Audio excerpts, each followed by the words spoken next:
endea maridhiano kabla hujakiri. Alafu naridhiana na nani? Maridhiano wananchi na serikali. Serikali chombo cha wananchi. Swala ni watu kukaa chini kusema hali hii iliyotokea ili sijirudie, kitu gani kifanyike? Ajenda ya maridhiano baada ya watu kukiri ukweli ndio watakuja. Hasa tumefikaje hapa? Ndio hatua ya pili. Hatua ya kwanza tukiri ukweli kwamba watu na serikali ikiri watu waliuawa kwa risasi za moto na wengine walifuata kwenda kuuawa kwenye miji yao au kwa wazazi wao. Kuna kijiji kimoja huko ukienda kinaitwa Ndaga huko Mbarali kule, kafuatilia uone yaliyotokea huko. Unajua sijui kama mnajua kanisa Katoliki tulivyokaa. Kanisa Katoliki tuna kitu tunakiita jumuiya ndogo ndogo. Kila familia iwe ya Mkatoliki sio ya Mkatoliki iko kwenye jumuiya ndogo ndogo fulani. Kwa hiyo nilikuwa namuuliza mwandishi wa habari mmoja hapa. Akaniambia mimi sio Mkatoliki, mimi ni Msabato. Lakini tumepanga kwenye nyumba moja, kwenye nyumba kadhaa kwenye eneo lile. Tulipopanga ikifika siku fulani unaona viti vinatolewa, asubuhi watu wanasali, wanasoma neno la Mungu, wanaelezana na mambo yao. Naendelea. Kuna Waislamu, kuna kwa hiyo kila familia nchi hii sisi wa Katoliki iko kwenye jumuiya ndogo ndogo. Na ndipo hapo tunapopaswa kuonyeshana ukarimu kati yetu, kusaidiana bila kujali itikadi ya dini ya nani na nini. Kwa hivi katika kuonesha hilo naloliita maridhiano, lazima kwanza tukiri watu waliuawa na risasi za moto na nani. Swali hilo likija jibiwa, ndio hapo tutahitaji sasa tume huru ya uchunguzi ambayo haihusiki na anayeshukiwa kwamba alihusika kuua. Kwa hiyo tume inafuata baada ya kukiri. Ndiyo, ilipaswa kuwa hivyo. Ilipaswa kuwa hivyo. Haijafanyika hivyo, ilipaswa kuwa hivyo.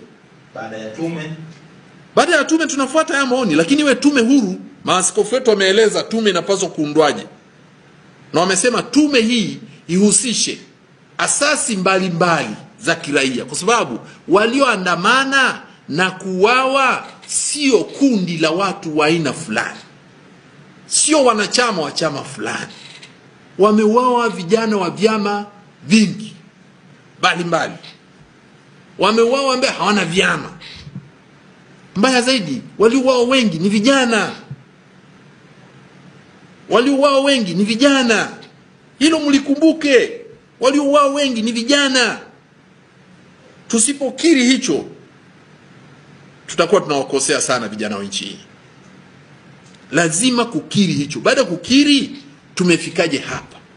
Katika kuuliza tumefikaje hapa, lazima ije sasa tume huru ili tuambie jamani, haya yalikuwa hivi. Kwa hiyo inahitajika watu wachague kwa uhuru wao wenyewe, sio kuchaguliwa. Watachunguzwa na hawa wafuatao. Unaochunguza hawa wafuatao, wewe mwenyewe kuna ndugu yako au kuna nani ameuawa, utachagua, utajipendelea. Kama aliuawa ndugu yako kaweka mtu wako sema kwa kweli aliyemuua ndugu yako ni fulani. Si unajua falsafa ya Waafrika na uchawi. Si lazima iundwe na mtu na chombo ambacho ni iundwe na mtu, lakini lazima iwepo utaratibu wa kuwachagua hawa watu. Tumesema tume huru. Nchi haijaanza leo kuishi baba. Nyakati za Nyerere zilikuwa tume zilikuja hapa, yanakuja mashirika ya kimataifa makubwa. Alipouawa Father Evariste Mushi, aliyetusaidia kugundua aliyeuawa ni nani? Alikuwa ni Mtanzania, Zanzibar hapa, mwaka 2012. Sasa hivi vitu sio kama vimeanza leo, labda nyinyi kwa sababu bado mko wadogo hamjui. Wakati wa Nyerere zilikuwa zinakuja tume hapa, zinaitwa Leta Scotland Yard, sijui leta sijui nini, sijui nini. Itokea kuchomwa majengo hapo, sijui akaleta tume gani, sijui vyote vile. Ukisema vyombo vya nje ndio linakuja. Sio la nje. Sio la nje tu. Wa ndani na wa nje wachanganyikane. Watu ambao hawana dalili za kuficha ukweli, warudi kwenye ukweli ambao tuliutamka.